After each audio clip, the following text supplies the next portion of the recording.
Right, thank you very much, Michael. Thank you, Sabina, and everyone for inviting me here this afternoon. UNICEF and OFI have been working together from HQ for 2 to 3 years now, slowly building a story about child poverty at the global and at the national level. And I think this June the 1st will mark the point at which we can really go together, because we have a set of global results on both monetary and multidimensional poverty, where I think this is where the rubber begins to hit the road, and we can actually begin to influence global debates and global development dialogue about what to do about children. And you'll see the synergies as I present the results that I did with the World Bank that were published in October last year. Let me give you the headlines. So first of all, they were, and now globally have joined us, the first ever estimates of global poverty for children. We use a different approach. It's the World Bank $1.90 per capita in purchasing power parities per day. The importance of that measure is, as Sabina pointed out earlier, it is the SDG Goal 1, to end extreme poverty by 2030. It is, of course, based on household survey data. Our estimates are based on household survey from 89 countries. We didn't go back as far. We didn't allow countries before 2009 in our results. But the data is high quality. We're fairly confident of what we found. And that finding is 385 million children live in extreme poverty in 2013. Those estimates are for the whole world. The World Bank assumes that there's zero poverty at 190 in all the industrial high-income countries. Whether that's true in America, I think, is very moot point at the moment. But moving forward, looking at what we found when we looked at those 89 countries, is that similar to what we've just heard from Anna, children were twice as likely to be poor compared to adults. That children had higher poverty rates at any line, not just $1.90, but at higher poverty lines. And also, poor children were actually poorer than poor adults. They had bigger poverty gaps. Now, there are many critics of the World Bank's $1.90 measure, and Tony Atkinson in the report addressed some of those weaknesses and also talked about many of its strengths. One of the common things about, if you're looking at children, is to say that it's a per capita measure.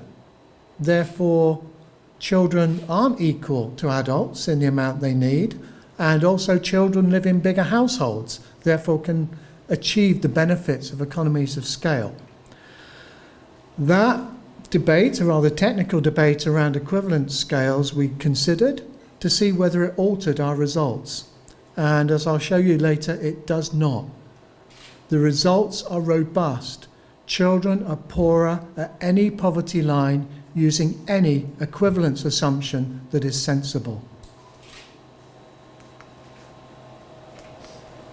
So let me give you a taster on what monetary poverty at a very low poverty line of $1.90 per capita per day looks like. From our 89 countries, we've seen 19.5% of children aged 0 to 17 are poor, compared to 9.2% of adults. So they're half of the poor, but they're only 32% of the population. And I think that echoes what Anna just said almost identically. There is disproportionality in child poverty. If you look at the age gradient where Anna finished, again, you see very similar results. The highest levels of monetary poverty are in the youngest ages of children, and poverty rates fall off as children grow older, and then fall off again as adults grow older. But as I indicated, this isn't just $1.90. Oh, I didn't mean to do that. There it is. I hope there was a pointy thing. Here's $1.90, this point here, because this is per capita monetary welfare along the bottom, and this is the percentage of all individuals who are poor at those lines. Here are children, yeah? Children aged 0 to 4. At every point in the monetary welfare distribution, children are poorer than adults. The difference between young children is small and probably not significant. We know when we did our robustness checks earlier that the difference between the youngest and the slightly older children aged 5 to 9 were not significantly different. But older children have lower poverty rates. But there is no doubt at all about the difference in significance and difference in impact of poverty between adults with their much lower rates at every poverty line for the developing world. So where is this extreme poverty? $1.90 per capita per day. And we see very similar results to the ones that Anna gave us. Our samples are somewhat not as good as the samples that she said for some of the regions, particularly the Middle East and North Africa. But even so, what we see is that the highest rates are in sub-Saharan Africa, where about 49% of all children live on less than $1.90 per capita per day. Those poor children in sub-Saharan Africa are over half of all poor people there, but they're only 21% of the population. So a huge, huge disproportionate impact of poverty. Similarly, in South Asia, we see, about the global average, 19.5% for children, and roughly equal to their population share, about 36%.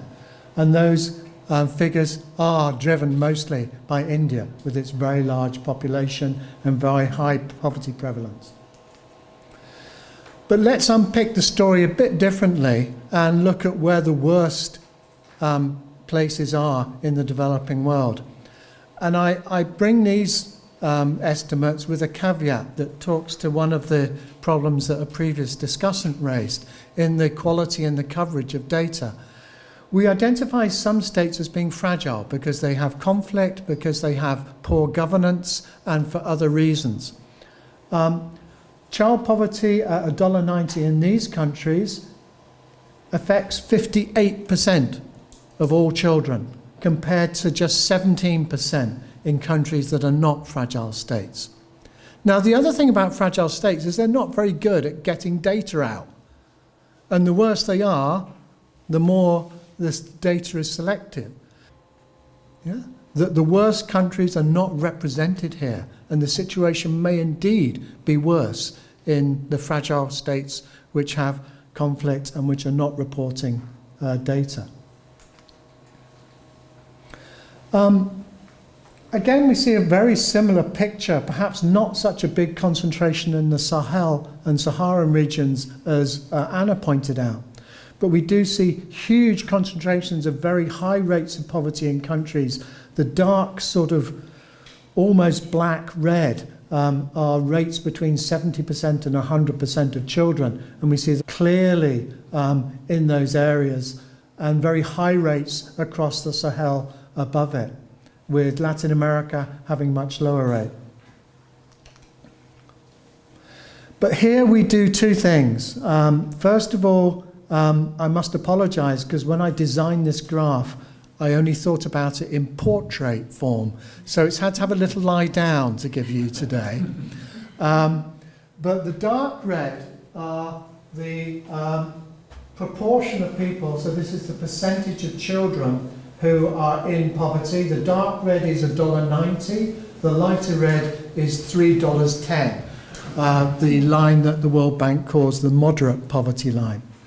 And here we see the worst country on the left is Madagascar, with the highest rates of income or consumption poverty.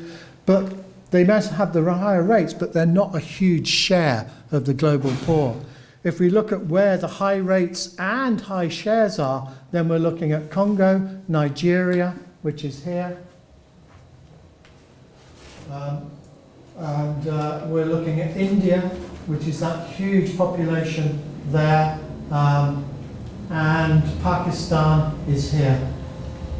So those countries almost exactly mirror the ones that Anna mentioned in her presentation earlier. Let me quickly go through, and this is very technical exercise where we looked at the robustness of our child poverty estimates to the per capita assumption. And what we did is we iterated many times different assumptions about the relative weights of children's needs to adult needs and the relative economies of scale that you get when you live together. And those two factors are given algebraic signs of alpha and theta. Don't worry about that, it's Greek to me as well. But we allow the poverty line to float as we look at different household types that are seen around the poverty line. But where we use these different equivalence scales, we always get the same result we saw before, that children are poorer than adults at all the poverty lines, no matter what equivalence scale you use. So even with data which we sometimes worry about, we can get very strong and robust results. So what's following up and following on our work? Certainly we're getting published in journals, which suits some of us who appreciate that. If you want to look at the original working paper that this results come from, that's available on the World Bank website, I can certainly give more information on updates. But one of the main updates we'll be talking about tomorrow and this evening in the pub is how we bring these two results together to triangulate child poverty between monetary and multidimensional forms. Thank you so much. Oh, happy birthday, Andrew.